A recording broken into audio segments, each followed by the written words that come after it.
Mga bossing, good morning sa inyong lahat. Naghahanap ba kayo ng 7-seater car dyan? Ito, saktong-sakto meron tayong tatlong unit. Isang 2019 na Toyota Rush, isang 2021 na Mitsubishi Expander Cross, yung top of the line. Tapos itong 2022 Geely Okavango Urban Plus, top of the line din yan mga boss. Puro low mileage yan. And itong mga unit natin mga bossings, available po yan for cash and financing. Tapos pwede po kayo magdala ng mekaniko na mag-check, mag-i-scan, magte-test drive para sa peace of mind po ninyo. Okay? Tapos syempre itong mga unit natin mga bossing, guaranteed po yan, hindi po yan nabaha, hindi nabangga, and also hindi po yan tampered. Okay? So unahin na natin ito mismong Geely Okavango na to mga bossing. Ang coding nito is Tuesday 2022 model yan. Yun yung top of the line variant, yung Geely Okavango Urban Plus mga bossing. Ito, pakita ko muna sa inyo yung interior. Top of the line to mga bossing. Leather seat, naka deep dish matting na rin yan. Ito yung may sunroof mga boss. Tapos ito yung mileage nya, 19,000 kilometers. Dalawa ang original key natin yan. Syempre available pa rin yung dalawang susi niyan, hindi tayo naglo-lost key. Tapos ito makikita ninyo, pure leather, original leather seat yan mga boss. Okay?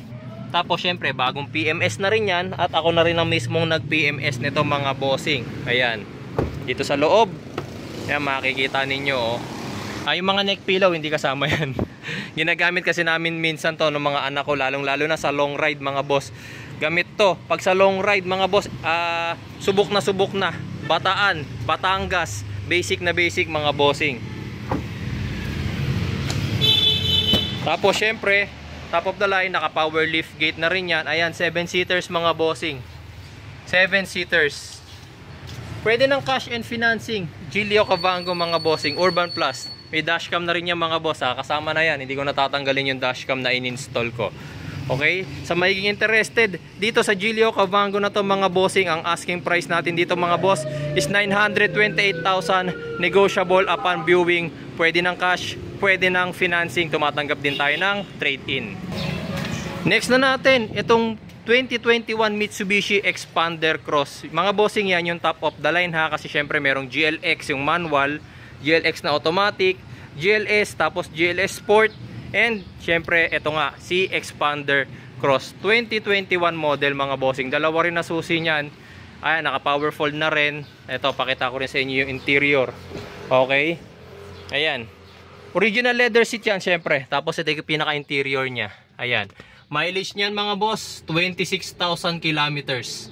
Ayan, so may matting na rin siya, kaso hindi yan deep dish mat Tapos ayan, original leather seat din yan mga boss. Sa Expander, ang Expander Cross lang ang original leather seat. Tapos syempre naka push start, meron na rin yung cruise control, and syempre inactivate ko na rin yung e-tax niyan. Sa mga familiar sa Expander, alam nyo naman, ang Expander walang auto lock, so ina-activate pa yon. Inactivate ko na yung mga bossing, kaya wala na kayo maging problema. 7-seaters. Ang issue lang ng isang to mga bossing is minor scratch. Ito, sa may bumper, meron siyang scratch dito, tsaka ito. Saan na ba yung isa? Ito. Yan. Yan lang yung scratch niya.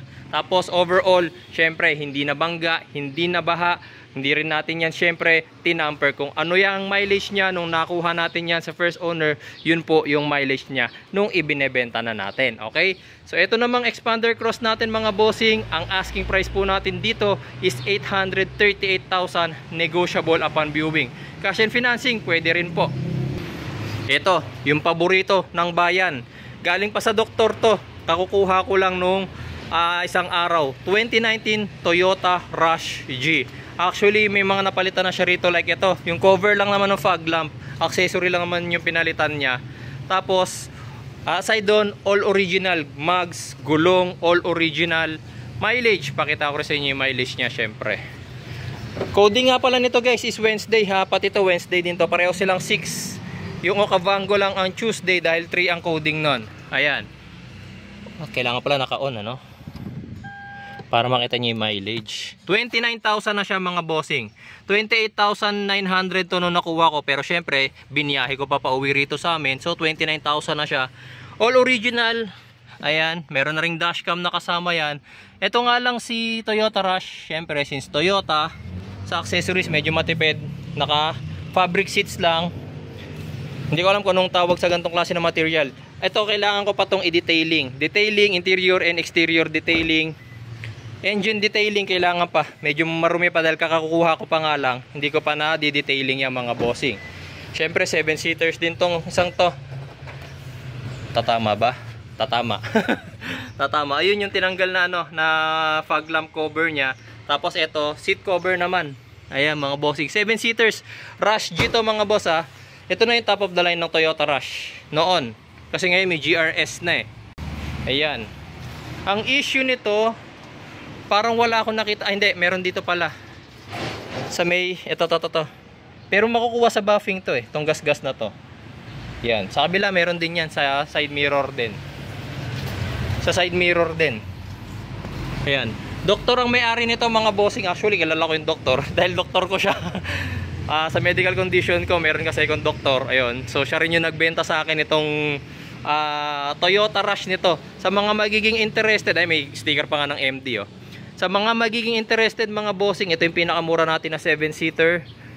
Toyota Rush 2019 model. Ang asking price natin dito mga bossing is 728,000. Negotiable pa yan mga boss upon viewing. Kita nyo naman, ang bababa ng mileage, puro sariwa yung mga unit natin mga boss. Isang 28,000, actually 29 na, isang 26,000 tsaka isang 19,000 kilometers na Gilio Cabango. So kayo na lang mamili mga boss kung ano ang gusto nyo dyan.